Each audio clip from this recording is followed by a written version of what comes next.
YouTube,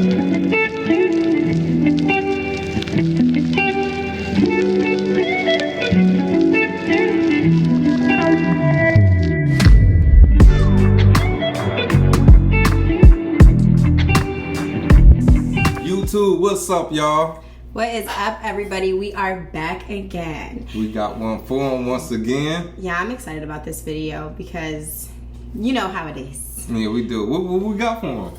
So basically, we just need to talk about like the whole transition phase of going from being a Jehovah's Witnesses to then being XJWs or apostates or disfellowshipped or any title that has been put upon to you. Right, because that can have power over people. Absolutely. When these titles are made up. Yes, and then you like become a prisoner of your own mind. And so we just want to talk about kind of how to like break free from that and how you can overcome that, because putting a title onto yourself and just accepting any title that somebody else puts onto you, and especially if it has some kind of like negative connotation, then you can easily become like a prisoner to your own mind, and that is your very own living hell. Okay, it is. So we're gonna teach y'all how to get out of hell. All right. So all of us know that if you were if you were a Jehovah's Witness, or basically any other like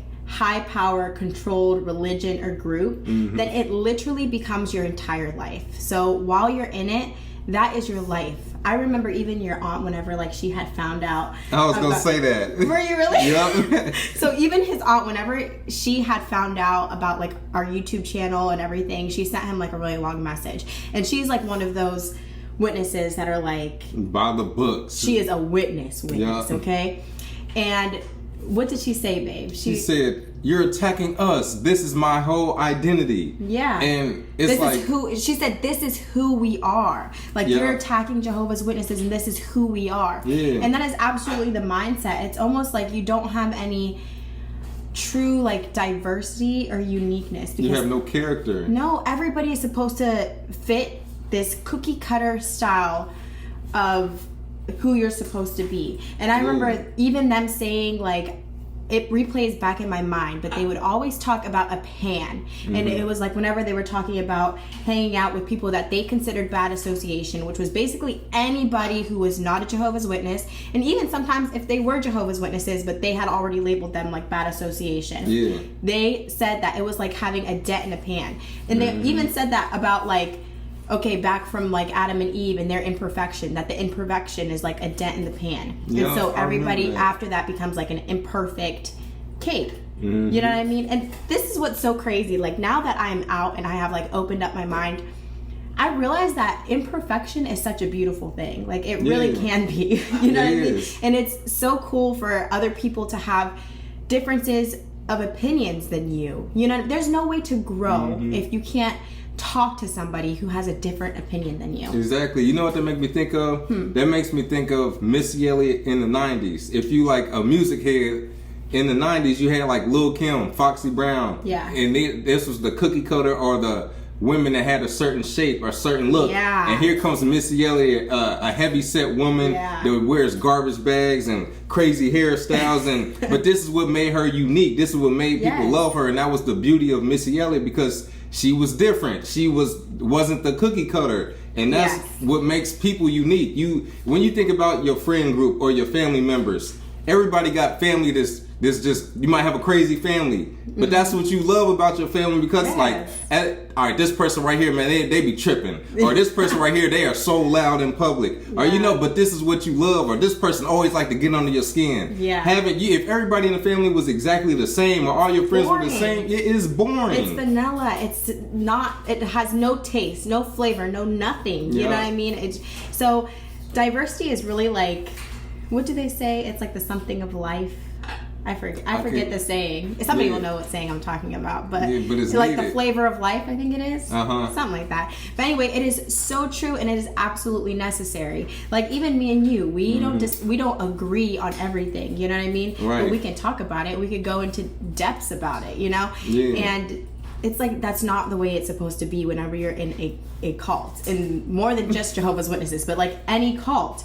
It's like you have to be cookie cutter. It's abnormal for millions of people to be exactly the same. You can't. To like the same thing, to react the same. Everybody is, for one, we have different upbringings, different traumas, different zodiac, different triggers, different zodiac signs. Everything is different about people, and to force people to be the same way and to react the same and do everything in the same time, and that's not realistic. Yeah, and especially for Jehovah's Witnesses, like always trying to push this like, oh, we're imperfect, but we need to strive to be like Jesus and strive to be perfect. And all these things. It's like, that's not reality. No. You know what I mean? Like Adam and Eve in the book of the Bible, okay? Adam and Eve were perfect. And guess what? They still made a mistake. And come on, so it doesn't make sense to try to get perfection out of humans or punish them when they do mess up. Or even, what is the definition of messing up? Because the things that Jehovah's Witnesses try to push and say is like a mess up, a lot of times it's not. You know what I mean? It's far from it. Falling in love with somebody and like wanting to be with them, like that's not... You know that's not something like, to be excommunicated from your family over. Yeah, it's not that deep. Guys, I'm watching Bridgerton right now. Whoever watches Bridgerton, shout out to you. But I'm just saying, okay, in their like little community, same thing. Like if you would marry somebody of like a different class, like you could be excommunicated. Like if you were part of like the royal people and like you marry like a normal person that has like a normal like working job, you could be like excommunicated. Yeah, like from the thing. I love that show right now. Like it is my thing. But anyway, it just doesn't make any sense, you know? Like you're putting all of these rules onto normal humans who have different wants, different needs, different things that they want to explore.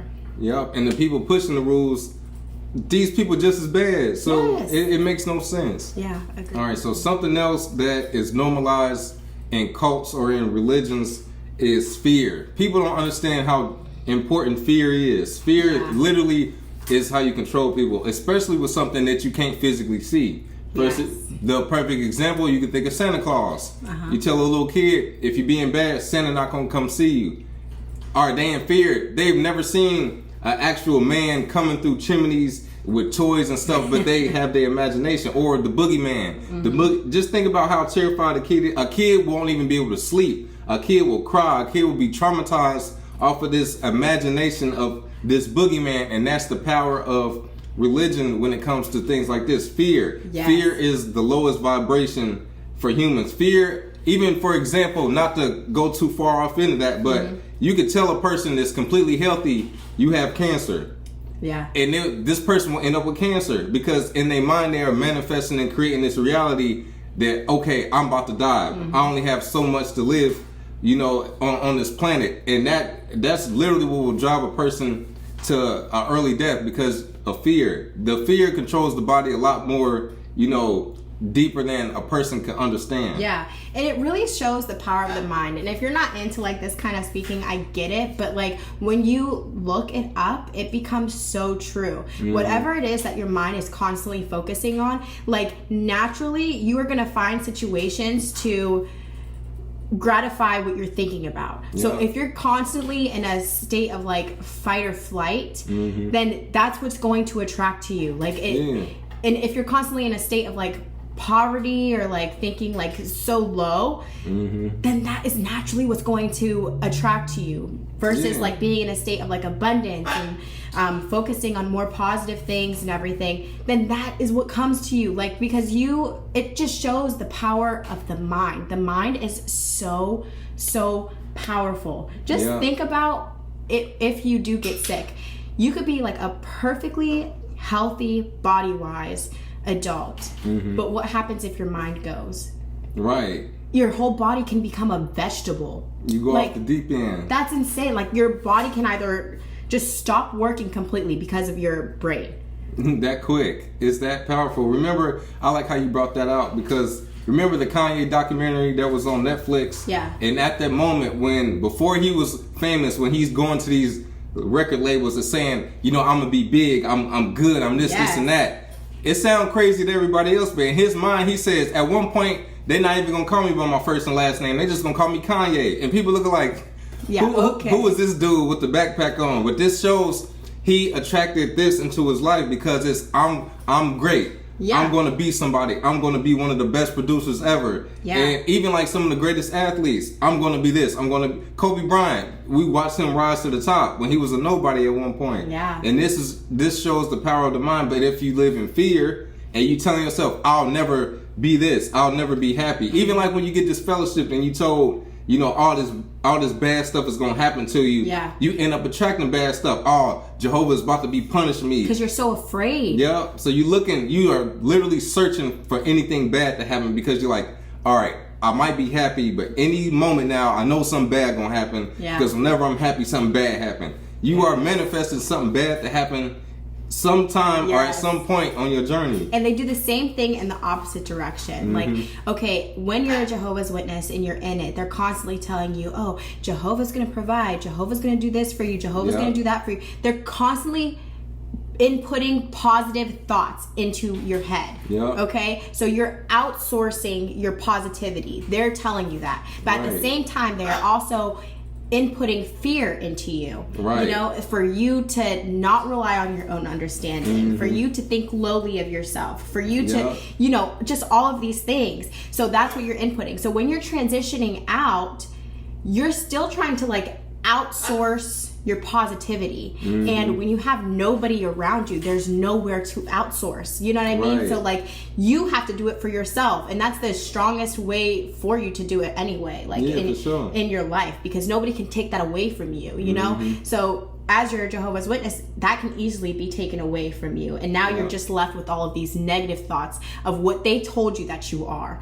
And to think lowly of yourself, and now you're an apostate, and now you're disfellowshipped, and now you're this, and now you're that, and that's all that's replaying in your mind, like and that is why so many people fail transitioning out and have to go back because of that imbalance that you have. So you have to like tap in and become that positive source, and it's coming from in instead of outsourcing that. That is true. I like how you pointed that out with somebody coming out, because you always hear somebody go, oh, I'm not in no more. In what? Because we were given this illusion that is this inside this organization, and then it's this world that exists out. No. And all it is the same world. It's the exact same thing. I'll even talk about how, countries are laid out. Yeah. A country, Mexico and the United States is literally an invisible line on land.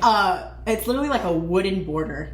That's exactly. it. That's it. A man-made thing. Literally, think of that. It was earth, just land, and somebody go, all right, so on this side, that's something over there, and that's y'all, and y'all got your rules. Yeah. And then this is over here. Yeah. It's the same thing. It's insane. And when you understand that concept, you don't look at yourself. This fellowship, y'all came up with that rule. Y'all came up with that terminology and all that bogus stuff. I'm not none of that. Yes. That doesn't apply to me. Apostate. I'm not no apostate. I'm a regular human, and you a lost human. Yes. That's those it. Titles don't have to apply to you. They don't. And I think another thing, whenever we're talking about like the transition, I feel like there's different sects within the like XJW community, and there's some people who like their thing is to like want to wake up Jehovah's Witnesses. You know what I mean? I'm glad you pointed that out. I feel like we just have to bring this up because that is not our mission. No, is to wake up Jehovah's Witnesses. We don't. We point that out all the time. Yeah, if it happens along the way, then great. You know what I mean? I'm happy for you guys, but that is absolutely not our mission. Our mission is more so for the people that are in the transition phase, for the people who have lit a light bulb up and just want to start digging, for the people to reinforce, okay, you guys aren't crazy, let me lay this out. You know what I mean? Let me lay out what this is and what this is. That's more so our mission, because the transition phase can be so difficult for so many people. Yeah. And so we're here to like let you guys, or even for the PMO, so like we're here to let you guys know you're not crazy, okay? Yeah. Like what you're experiencing, a ton of other people have also experienced. I'm not here to go into like Jehovah's Witness, or to go into Jehovah's Witness communities and be like, hey, like look at this. No. This is all lies. Like, that's not our vibe. We say all the time, we don't make content for Jehovah's Witnesses. No, we really don't. We make it, all right, so even the people are like, why don't y'all just move on and why? First, this isn't for you. This isn't for you. And what people don't understand, we woke up a long time ago, years back, and along the line, it's like, oh, we like doing content. Let's talk about when we used to be Jehovah's Witnesses. Yeah. And that attracted a whole audience of people that's like, I needed this. So what we are doing is basically like, and it became purposeful, you know what I mean? So it's like, think of playing a video game and you beat it and you put that game on the shelf and you playing something else. Yeah. And you got a large community of people that's like, I'm struggling with this game, how do I beat it? And it's like, I already beat that, but all right, I'm gonna show y'all how I beat this game. Yeah. We not even playing this game no more. We playing something else. We living a different life. This is something that helps other people. Even something else I wanted to point out, how it made me think of when I got certified for personal training. My goal was not, because I would always get people, I don't know how, I can't find the motivation to go to the gym. I'm not looking for you as a client. That part. My whole purpose is for people that's like, I'm tired of how I'm looking. All right, I'm showing up to the gym. What do I do? Yeah. This is who I'm looking for. But the people that's like, I don't want to go to the gym, so I don't know what to do. Well, I'm not looking for you as somebody to help, because you are not there yet. Same with a Jehovah's Witness. I'm not going to the Kingdom Hall to convince somebody to leave. I'm not even going to my family members and convincing them. No. My grandma will sit here and talk to me about, like why Jehovah is her God. And I just listen, because I have no issue with my grandma. You know what I mean? I have no issue with my grandpa. I will listen to you, you know what I mean? And I will sympathize with you. But at the end of the day, that's not my life to live. Like, you know what I mean? Like, it's not for me. It's not for me. We are happily abundant without being in that religion. Now, if you feel like this religion is what makes you abundant, I'm not going to ruin that for you. You know what I mean? Right. Like, I don't agree with what you do. I don't agree with many of the practices. Like, that is true. And we're also here to spread awareness about it. You know what I mean? Yeah. We're here to spread awareness about it and the dangers of it. But to try to actively go and, like, wake people up. You can't wake somebody up. If somebody is knocked out sleep and you do this and they, all right, go to sleep. Yeah, it's not my ministry. No. And you have to know your audience. I feel like sometimes people might think that this sounds cruel, like even with the personal training thing, but it's not cruel. You just have to know who it is that you're wanting to speak to and who it is that I am not here to aggravate myself, okay? Yeah. I don't care to have aggravating conversations. Even within my family, when my family's like fighting or something, and they're like, oh, this and that, oh, this and that, I'm like, oh, tell her this, oh, tell her. I'm not doing any of that. No, that's because it's not my ministry. For real. That's so your guys' you gotta problem. find what works for you. If there are channels that like to go and walk into Kingdom Halls and storm the platform, that's cool. But that's their flavor. That's not our thing. Our flavor. That's not our flavor. So just like you were saying, babe, about fear being a low vibrational emotion, there's other ones that are also very low vibrational that just make you feel negative.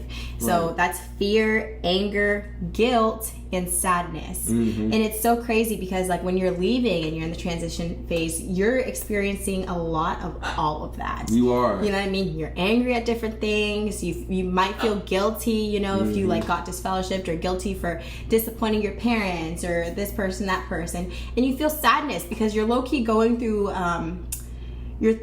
like grief, you know what I mean? And you're grieving like your old life. You're grieving your family that you might not be able to talk to anymore, your friends that you can't talk to anymore. So you're feeling a lot of those emotions, and that's usually the place that the people who will go back will get stuck in, and they can't get out of those feelings. So of course it feels so much better to go back, and now you're not that sad anymore. You're not that guilty anymore. You know what I mean? Like, it's designed that way. It is designed that way. And you're fearful. You know what I mean? You're fearful, so you go back. Yeah. But there's also high vibrational emotions, and that is joy, love, gratitude, and passion.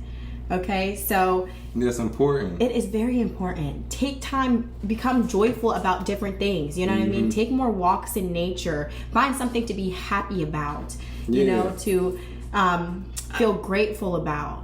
I know it might be hard whenever you're sensing like all dark, but there's always something to be grateful for. It is an experience. It's okay to ride the wave. Like when you are sad, all right, understand. All right, I'm sad right now. Get it out. Get it off your chest. Yes. And it's part of the grieving process before you move forward. But don't ride the wave, but don't drown in the wave. Oh, I love That's the way. that. That's how my mom always explains it. I love that. Don't drown in the wave. It's all right to be sad and go through what you're going through. Yeah. But at some point, all right, we got to get in motion. Life may not be how you were used to it being at one point, but that was that part of the journey. Yeah. Now this is a different part, and now you have to become a different person. Something that helps is when you are able to come out of your thinking into more observing your thoughts, like kind of stepping out of it. Yes. So, oh my gosh, I love this. You know, if you look at it as, all right, think of it as a game, like a baseball game, and somebody strikes out. You upset because you struck out, but you're still a part of life.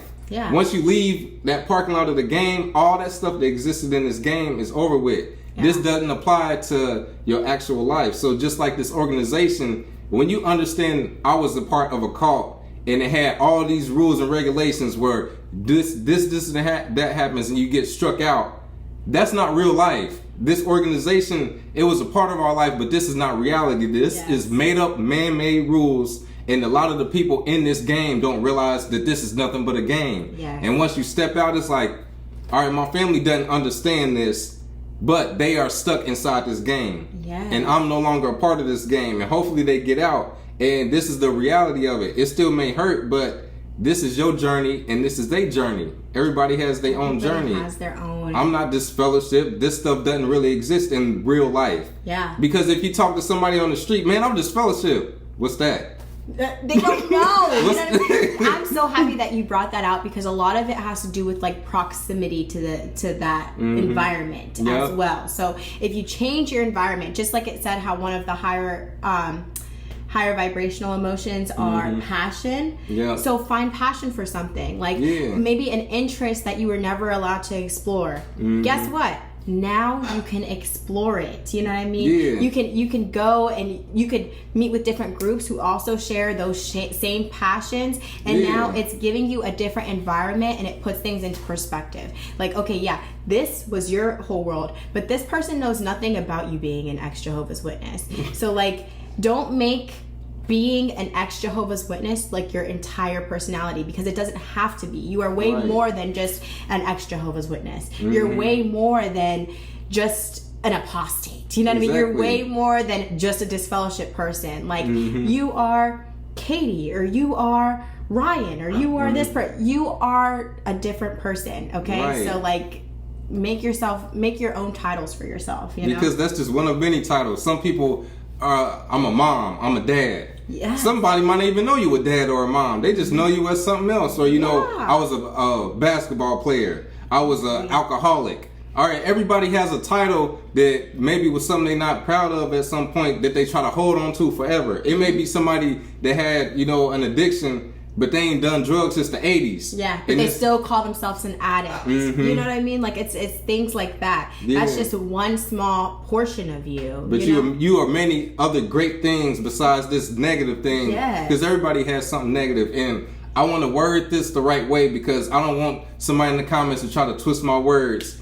Be who you wanted to be. Not saying like they told you this whole time not to be a violent drunk. Now you get to be a violent drunk. But say it was something that you were passionate about, something you loved, and the organization stripped this away from you. For example, say you were somebody that was wealthy and you loved to collect, you know, classic cars. Yeah. You sitting on $500,000 every year and you like Corvettes. And the brothers told you need to stop doing that. You need to stop going to those car shows, so you stopped. You are allowed to be, you are a car man. You're allowed to collect those cars. Or you're a woman that loves to, you know, do beauty pageants or something like that, and they told you can't do that. That's worldly. Do it. Yeah. That's something that was instilled in you for some reason, or ballet, or whatever it is that you love to do. Do it. And you are allowed to. It's gonna give you purpose, and whenever you have purpose in this life, it's almost like, I don't know, nothing can really like get to you. Like when you have some form of purpose, or like many forms of purpose, you know, like you might be a person that's into many things. There's nothing wrong with that. So I think instead of fixating on the title that has been given to you, just enjoy the experience that you are experiencing. You know, like instead of focusing on just all of the bad things associated with the experience, there's like a whole new world that has now been opened up to you that you're allowed to go and explore. Yeah, imagine living in a garage or a basement your whole life and told this is all there is. And you, for the first time, get outside and look around.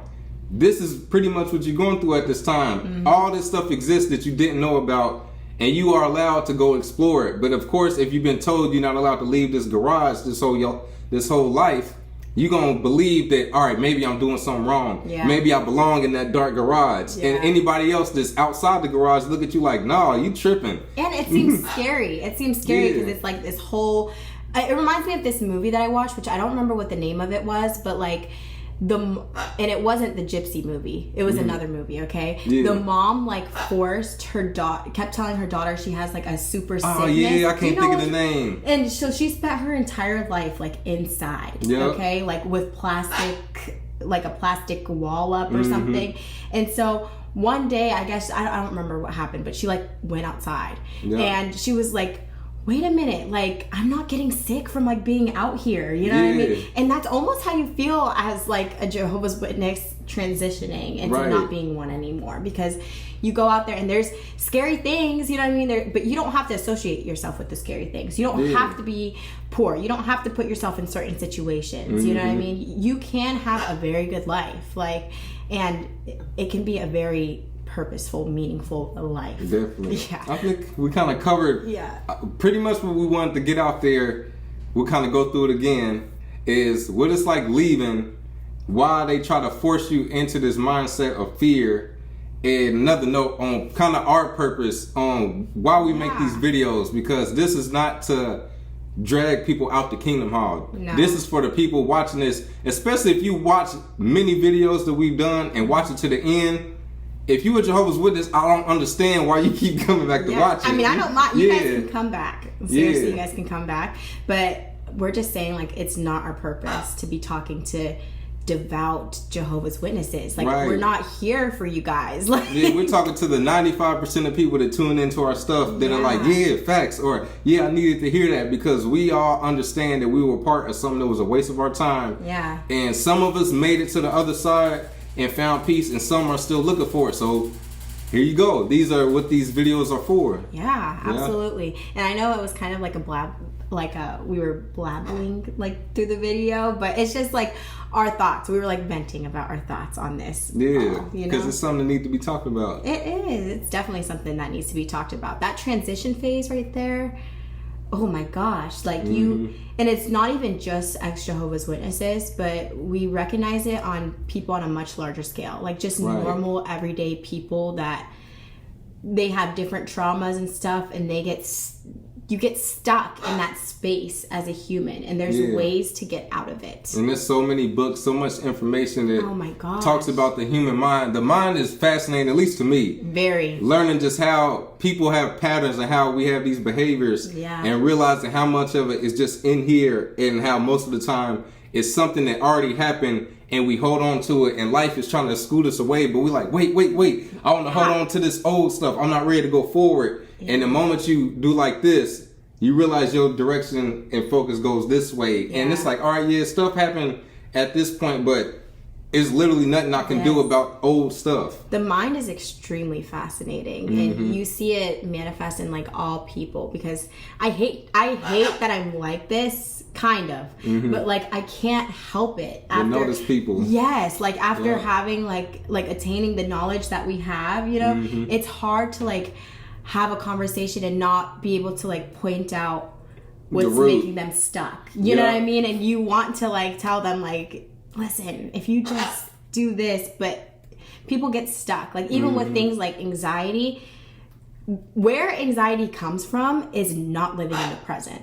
Literally where that comes from. Either you are thinking about the past and that's where you're living, or you're living in the future with situations that have not even happened. So it's two irrelevant things, because the past is just an illusion, because I may think something happened a certain way, but that's just my perception or my perspective of it. Because it could be, all right, remember we went to the movies and I had on my jean outfit. In my mind, I truly believe that's what I was wearing. And you go, no, remember you had on the white t-shirt. Somebody else like, remember you had on the white t-shirt because you spilled so-and-so on it. At that moment, it goes, my perception or my perspective of what happened, I felt like was 100% accurate. But that's just how I seen it, but it was wrong. Or it was a part that I didn't notice that changes the whole perception. Oh, okay, that makes sense. That is so true. And then the same with the future. The future does not exist. Even like the beginning of this video, that was the present at one point. That's gone. Yeah. It's over with. Even with the future's not even here. I don't even know exactly how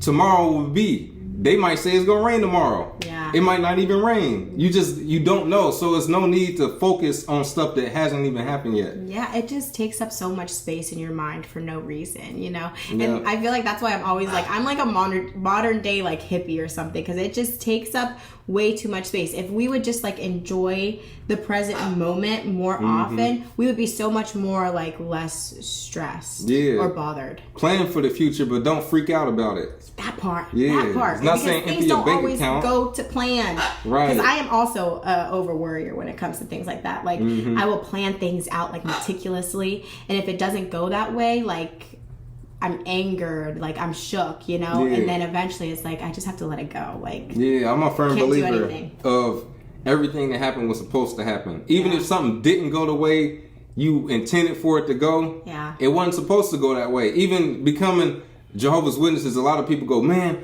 I'm mad that this happened. All right, well, for some reason, and sometimes you may not even understand until you're dead and gone on why things went a certain way on your journey. Maybe it was something in this time frame that you needed to be away from, or something you needed to experience to polish up your wisdom for down the line so you can teach somebody else. You just never know. Yeah, and even when it comes to the bad things that might happen in your life, like it's gonna sound like terrible for me to say this, I think, but trying not to make it a bigger thing than it is. You know what I mean? Because sometimes I think we give too much power to something that has happened to us, you know? And feeding that energy and feeding that power, it's the only person that it ends up hurting is you. Because even if it's somebody else that might have hurt you, you're the one that's holding and manifesting all these low vibrational energies. For real. So it's going to drag you down. So I'm not saying don't forgive for them, but like when people say like forgive for yourself, that is why. Because your focus needs to be on better things so that better things can come to you. Facts. That's what the Four Agreements talks about. It talks about how nothing is personal. Even somebody taking your life away from you, that was their problem. It wasn't personal toward me. You had something going on that you couldn't control in your own mind to where you had to take it out on me. And sadly, you were just collateral. And I just happen to be a part of it, but nothing is personal. Somebody that's being rude to you or things like that. It hurts our feelings because it was us involved, but it wasn't toward me. That's your own problem. And the same thing with dealing with this cult. When people are funny towards you, or hey, that's on them because they don't understand it. It's not my fault because I woke up and realized it was a cult. That part. That part. So that's our video for today, y'all. Make sure y'all tap into our healing journal down in the description. We have the Pimo version if you gotta hide while you're reading it, and the regular version which talks about healing from a cult. And basically some of the stuff we talked about is pretty much summed up in the book. Yeah, you know what? I'm glad that you brought that out just now, because we had somebody, what did they say? That they were afraid to read it. We need to clarify. Okay, there is one chapter in there about like Jehovah's Witnesses. That's it. The rest is a focus on yourself and like a focus on breaking free. It's not a Jehovah's Witness book. No. I'm glad you brought that out. I forgot about that part. So make sure y'all tap into that. Hit us on our Instagram at Awaken Truths IG, and we are doing interviews in the Atlanta, Georgia area. And occasionally we might be in Pittsburgh, Pennsylvania, or Dayton, Ohio. But that's like our main regions right now. So let us know if you are interested in interviews. Yes, I think we're going to only make like probably a couple exceptions to like the virtual interviews. But to be honest, like we prefer in person. In person is our jam, okay? And we also want to mention the protest that is going to be happening in September. And now I forget the date. But we'll write it in the description box. Check it out. There's also a website, so we'll put that down in the description box as well. Okay. And on that note, what else they got to do? Don't forget to like, comment, and subscribe. And catch you on the next one. Peace.